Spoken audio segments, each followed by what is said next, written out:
அலைஹி வஸல்லம் அவர்கள் கூறினார்கள், உங்களில் ஒருவர் உறங்கும் போது உங்கள் தலையின் பின்பக்கத்தில் ஷைத்தான் 3 முடிச்சுகளை போட்டு விடுகிறார்.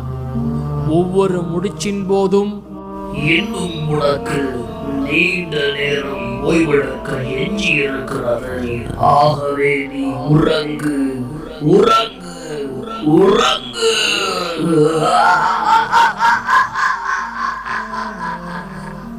இன்னும் உனக்கு நீண்ட இரவு ஓய்வெடுக்க எஞ்சி இருக்கிறது, ஆகவே நீ உறங்கு என்று கூறி உங்களை விழிக்க விடாமல் உறங்க வைத்து விடுகிறான். நீங்கள் அவனது கூற்றை ஏற்காமல் கண் விழித்து அல்லாஹுவை நினைவு கூர்ந்தால் ஒரு முடிச்சு அவிழ்ந்து விடுகிறது.